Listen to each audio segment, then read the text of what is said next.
A big part of golf is movement skills, the ability to move a body part in a certain way, at a certain time, at a certain rate, in order to get the club to do what you need it to do to get the ball to behave and go to your target. And I want to talk a little bit about intent. And intent can be misused almost sometimes in the game. Now, for me, when I talk about intent, it's not really I'm intending to move my right elbow from here to here.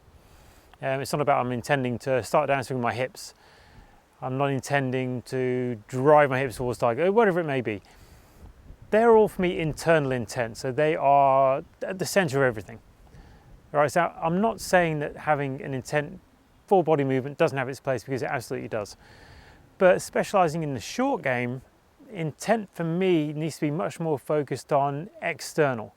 And by external, I mean not part of you. So we start to look at the club, how the club moves in space, how the club is delivered to the golf ball, how the club strikes the ground, how the club is behaving through the impact interval, how the club sounds on the ground. You can have lots of external intents that can also help to fix and improve your technical proficiency. Okay, now for every technical issue you may have, I'm not going to say bar none because there might be some, I'm just not thinking of them right now. For every technical issue you may have, there is usually an external intent that we can use to get you to change your movement pattern. And the beauty of that is that it becomes part of the game. Right? It's very difficult to go on the golf course and for me to have to get the ball to go from here to 30-yard target way over there and be thinking at every point about what my wrists are doing. Okay, now there is a place, and I'm a very technical coach at times when it's necessary. But when you're under the gun and you're looking to perform, you're not just banging out reps on a practice ground, whatever your practice may entail. When it really, really matters, you probably don't want to be thinking about the top of your backswing, about the left wrist extension. All right, it's not something that combines well with performance. Okay, so that's where the intents can tie things together. If you can have an intent with the loft, the club head, where it is in space, how it's moving, that connects you much more closely to the act of actually striking a golf ball, because ultimately what strikes it is the club head. So today I'd like to dive into this idea a little bit and show you some examples of how we can use external intentions to improve our technical proficiency.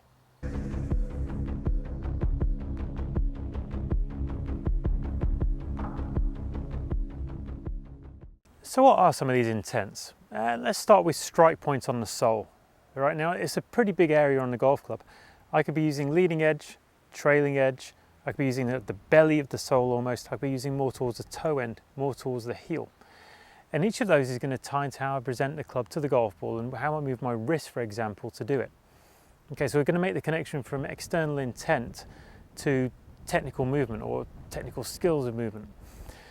Let's say leading edge is my intent on the ground, so I'm going to try and make sure that my leading edge scrapes along the surface of the ground. Right now, I'm not going to be able to do that if I was to use my wrist too much too early and start to throw the club past my hands. That's going to expose more of the belly of the club, more of the trailing edge. So the intent of me having a leading edge and a picture, importantly, of it dragging along the ground this way is going to help me to keep my wrist in a more flexed position, keep the butt of the club ahead of the golf ball. So what does that look like? Leading edge interaction with the ground.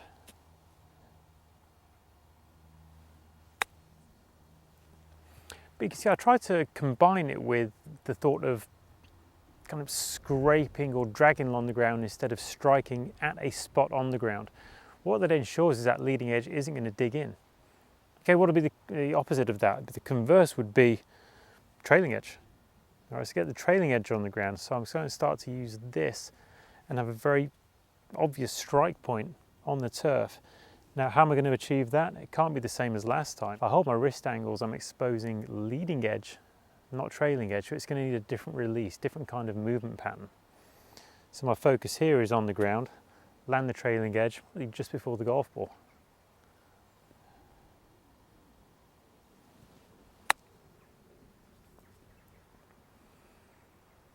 Okay, pretty good. Now I could turn that through 90 degrees and say I'm going to use a little bit more toe, I'm going to use a little bit more heel. Now they maybe lend themselves more to situational positions versus technical movements. It's not going to change a great deal unless you look at it from the point of view, well, if I set up with the toe down, my wrists are going to be uncocked. In order for me to then strike it toe down, they're going to have to stay that way. If I was going to try and use the heel end a little bit more, I'm going to have to retain this angle longer, okay, this wrist angle, in order to get the heel back down to where it began from. So potentially there's a little bit of a technical crossover there, but for me the angle up and down is a bit more situational, lie dependent, flight dependent. So what if I move my intention to the ground as to how the club is going to interact with the ground, or how long is it going to be in contact with the ground for? How much of a mess is it going to make of the ground, if at all? Is it going to dig? Is it going to brush? Now, right now I'm going to look at how long it slides for. Okay, so if I'm looking to create the longest slide of the club head along the ground, my club head can't be high off the ground on the backswing. It can at a certain point, but by the time it gets down to here, it better be pretty damn close to the ground. Otherwise, I'm never going to be able to slide it along enough. Okay, you with me? If I'm coming in from the club head really high, how I'm going to create a long interaction point on the ground, it's just not going to happen. I'm going to stick it in, or I'm going to have to change the angle really quick. And that contact point on the ground is going to get very, very short. We'll use that in a moment, but for now, I'm going to try and make my contact on the ground as long as I possibly can. So that puts me in a position where I can't use my wrists a great deal. Club's going to be low. I can't rehinge really fast. I'm going to have to make sure I hold the club or the club head at a good distance away from me and really get it to slide through that impact interval. I think realistically I'm going to be able to get maybe this on the ground at the most. It's going to depend on the type of grass as well, but here I should be able to skid it for a decent amount of time. So I'm going to have to get the club close to the ground. I'm going to have to hold it close to the ground for quite a long time and organize myself around that task.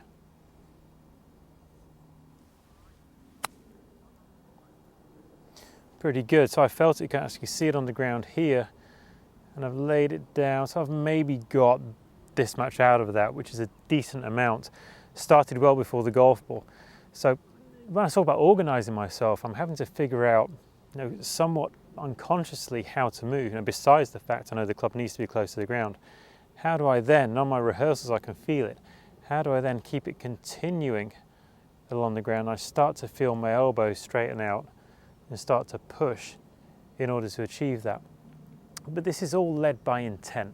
Okay, a little bit of problem solving. My intention, get the club skidding along the ground, it's got to be low. Then I've got to try and connect the dots. How do I keep it low for longer? What happened at the other end, right? We're going to try and reduce and shorten that down as much as possible. Now that doesn't mean going to bury the club and stick it in the ground. That'd be a pretty short contact point, but it wouldn't be very functional. So in this instance, I need something opposite, which is what I'm going to try and show you today. I'm going to show you the in-between stuff. I'm going to show you each end. From here, I need a club that's going to come down from quite a height, and then at the bottom of the swing, it's going to become very U-shaped or severe U, almost V-shaped at the bottom. So the club comes crashing down and comes back up again fairly quickly. And my interaction on the ground is very, very brief. So I know the club's going to need to come in from high, and now I need to figure out, how do I move my elbows, my wrists in order to get the club up? Okay, now that doesn't become the driver of things, all right? I'm really keeping hold of the club, moving the club head in space where I want it to go, and then I can start to look at, well, what did my wrist do? What did my elbows do to achieve that? That then becomes potentially something I could focus on going forwards. But for now, it's all club head led. So it's going to come in high, it's going to hit the ground, it's going to come back up on the other side pretty quick. Very brief contact with the ground. You get ever such a slight dig, but we can see that I just bottomed out a little bit deep under it maybe, but the contact point on the ground was this at the most. It was down, up and out pretty quickly. Okay, so hopefully you start to get a picture of how I'm being led by my intention with the club head, how I'm organizing myself in order to achieve the task. We could even move on and say the intent doesn't need to be with the club head, doesn't need to be with the ground. How about the intent of sound? Okay, so I'm looking to make sure I contact this pretty cleanly, and you'll start to hear a sound change as I start to thump more and get deeper and deeper, and you see it starting to dig. There's a different output. Okay, so if I'm looking to clip this off the top, take just a small amount of ground, there is going to be a particular sound associated with it, quite a light brush if anything. So we start to use the sound to lead the feel. See if we can recreate that light brush. There it is.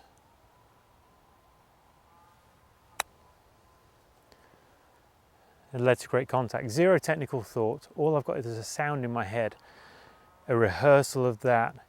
Get the feel, recreate the sound. Now you might be starting to wonder, what use is this to me?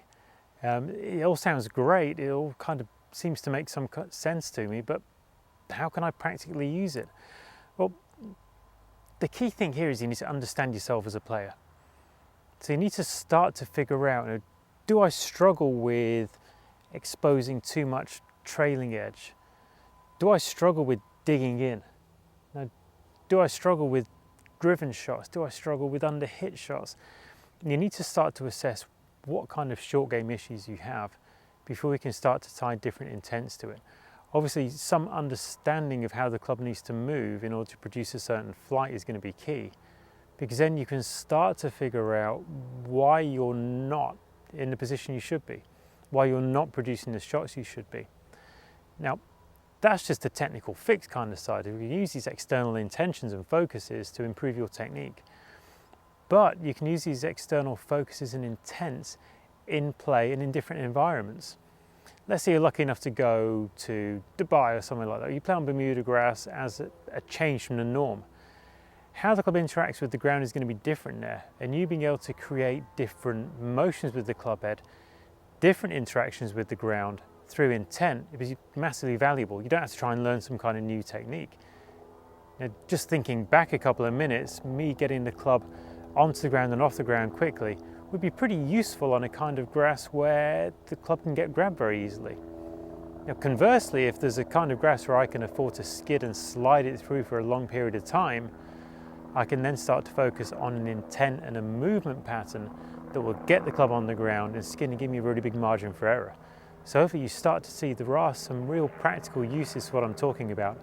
It's not just crazy talk. So I'm going to leave you on this journey with one drill to have a little mess around with. It's a 4-ball combination drill.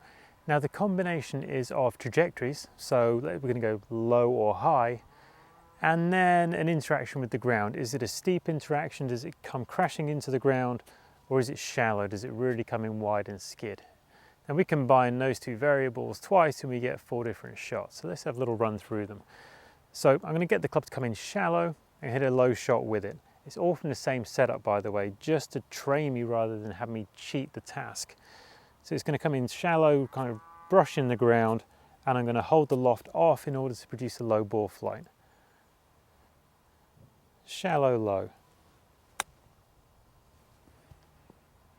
Okay, let's flip it the other way and we'll go shallow, high. So I'm going to get the club coming in close to the ground again. It's going to brush it, but I'm going to add some loft. I'm going to feel a different part of the club engage with the ground. Movement's going to be quite different.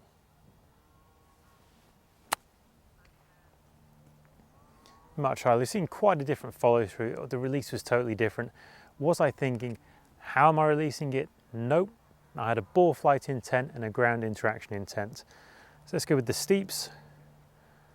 So steep low, same setup, club comes from high, potentially digging into the ground, holding the loft off. Steep interaction, low shot.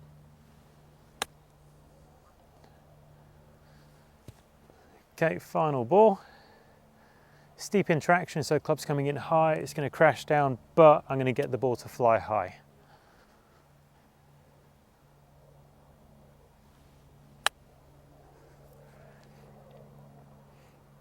Okay, so 4 dramatically different swings, 2 low flights, 2 high flights, different ground interactions in all 4 also. So the movement patterns were very, very different. Was I thinking about how to do it? No, I was thinking about where the club is in space, how it's interacting with the ground, how the ball's launching, how it's flying. Now, this is such a big component of good short game execution. It's what really ties everything together. It can become the technical pathway for you. But really for me, it's about being able to take it onto the golf course, having something external that you can latch onto that's way more connected with the target, the ball flight intent, and the behavior of it on the golf course. Okay, it's a huge, huge step. Now, if you liked it, please subscribe, leave some comments down below. A little bit of a different video today, and I hope you really enjoyed it.